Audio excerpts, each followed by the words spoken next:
Yeah, what's good, y'all? It's your man, the Bigga P, and he's here to share my thoughts on the fights from tonight. First, I'll go to the ESPN card. The first one was Carlos Adames versus was it Alejandro Barrera. This fight was okay to watch. I mean, it's more or less just to give Adames some exposure to the U.S. TV for the first time. And coming into this fight, he had a reputation of being a puncher. He had, 11 KOs in 13, 14 fights. And then his most known opponent was decisioning Carlos Molina. I think it was either in Mexico or the DR or whatever. And, he had a lot of hype. He had a number 4 ranking by the WBA in the welterweight. So it was mostly done to give him a stage. And Alejandro Barrera, I mean, the only fight I knew him of was a fight where he fought Spence on a PBC card, and Spence stopped him within 5 rounds. And so I was expecting somewhat of the same thing, but the stoppage did not come. Although there certainly Adamus made attempts to. The fight was okay, but it wasn't great. Adamus showed that he's a pretty athletic fighter, and he's pretty big for a welter. Personally, I don't think he's going to stay. I don't think he can make welter for very long. But there was just a couple things in how he was playing. Like for instance, like I said, he was just a little bit too wild, a little bit too leaky with his defense. And Barrera just simply just couldn't hurt him. That's just plain and simple. Although he did put up more of a fight in the latter half of the fight, where he was able to at least take off some rounds. But neither men were seemed to be in any trouble of being stopped or anything. So like I said, it was a showcase. Adames got the decision win. I think I had it like 97-93. There was the scores were all over the place somewhat, and we'll have to see where Adamus goes from there in terms of who he's going to fight next or how Top Rank is going to push him going forward. And then, of course, the main event of the night for ESPN was Vasyl Lomachenko going for his third division title against Jorge Linares. I personally thought Linares had a chance in this fight, as I felt that he could, as I felt boxing wise, he could hang with Lomachenko. Uh, if I thought if Linares was going to lose, it was going to be because he gets cut early. Um, he gets cut early, and then he gets stopped. What we got here, I mean, some people are calling Fight of the Year a Fight of the Year candidate. Some people are calling it the Fight of the Year. I don't agree with that part. I mean, if you want to call it a candidate, sure. It was very evenly matched. You could see. I mean, you could see at first the length of Linares was giving Lomachenko some trouble, and on top of the length, the top of the speed, as in Linares was actually able to land. Was able to give it as good as he got.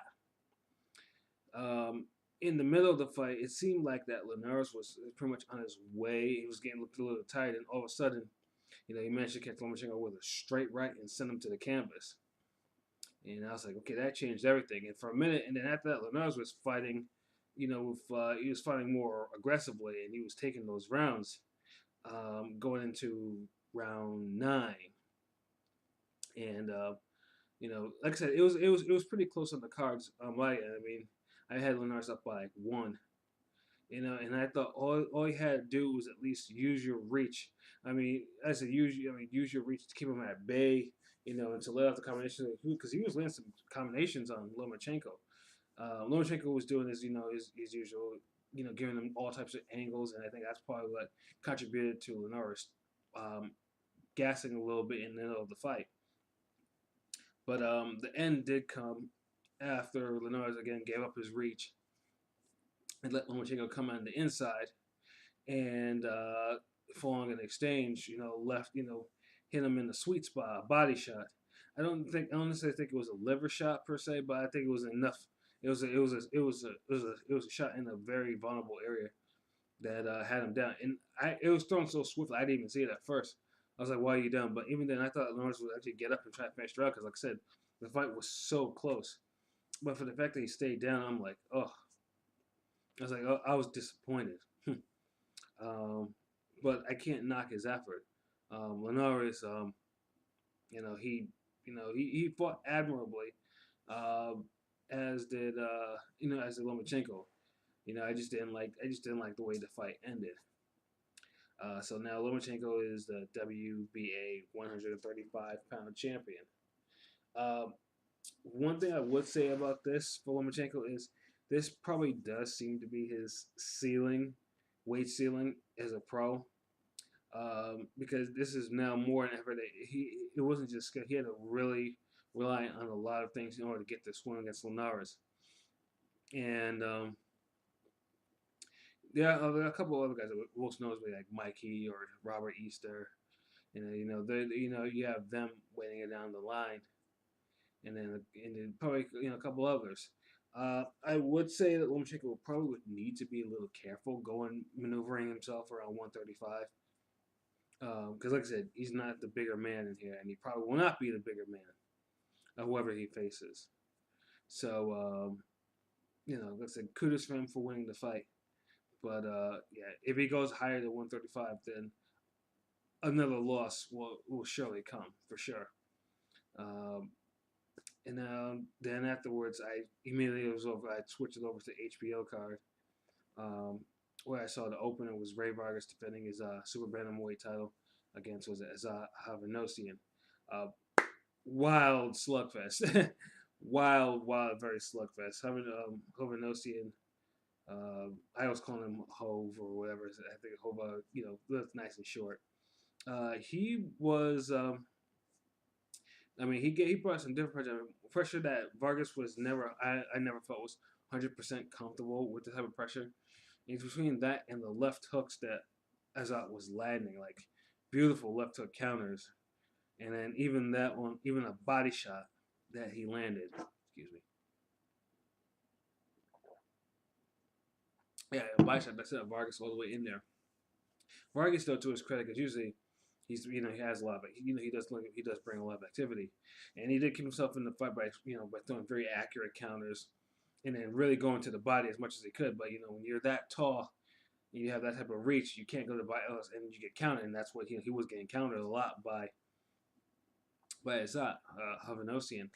Um, and then of course the clash of the heads. I mean, Vargas was like pouring blood from both his eyes. It was like one of them was under his eye. I think one of them was probably from the head, and it was just gross. It was just pouring blood. But he showed great survivor skills to actually to get away from that, to be able to not walk into another left hook that Azat was throwing. So, I gave the fight to Vargas like 95, 93. I'd even say like maybe 96, 93, somewhere around there. But two of the judges had him like winning like 10-2 or 9-3, and I was like, no, that's not right. That's not right at all. I definitely thought the fight was a lot closer than that.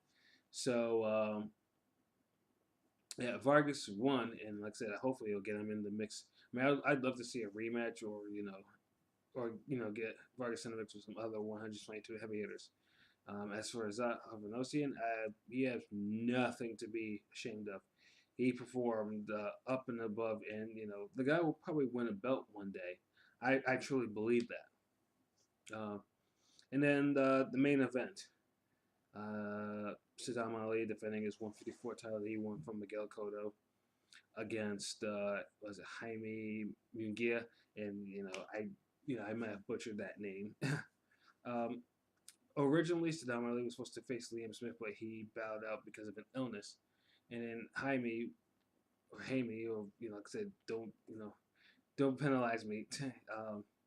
Was originally supposed to be scouted as an opponent for Triple G, but was rejected. But instead was given this fight, and nothing to say other than it was extreme weight bully shit.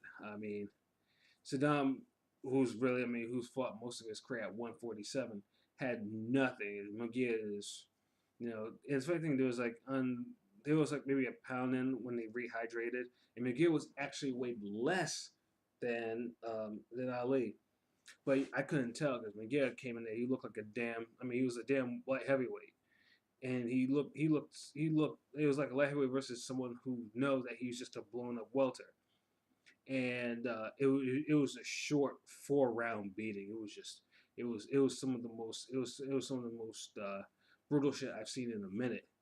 Uh, the third round was even more telling because after the third round, where Ali went down, they're in the corner like, what round are you in, Ali? And he gives the wrong round. I was like, you let him out after that, and you could tell that you could tell that his brain was getting scrambled. I mean, every solid shot McGill was landing. Ali was on Queer Street. It was bad.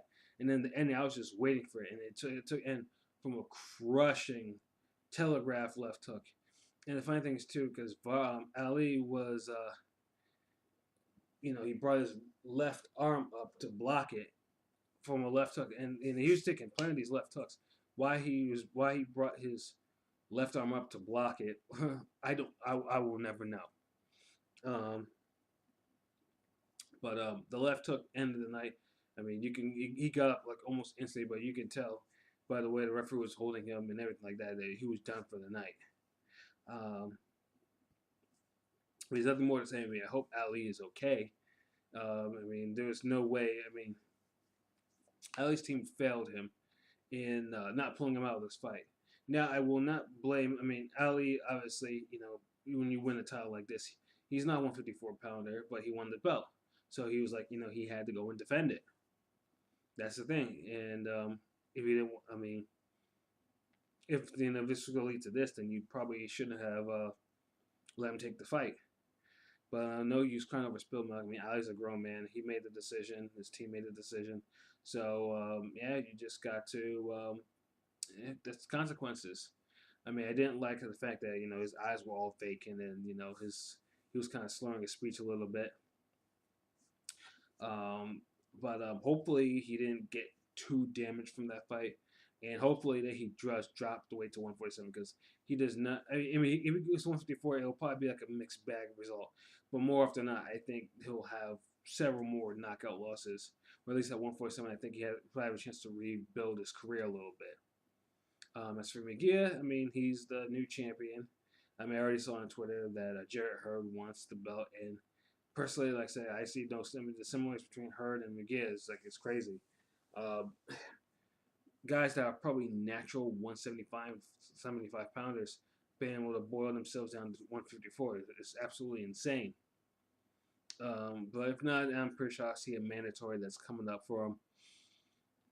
And excuse me.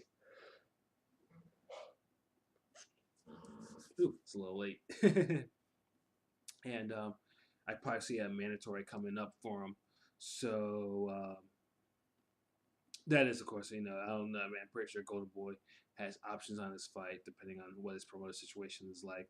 So yeah, I mean, he's a welcome contender to 154. I mean, after a performance like that, I mean, you definitely do want to see him in the ring. You definitely want to see him, see how he acts when he's facing someone his own size. So yeah, those are my thoughts on those for the fights from tonight. So till next time, peace.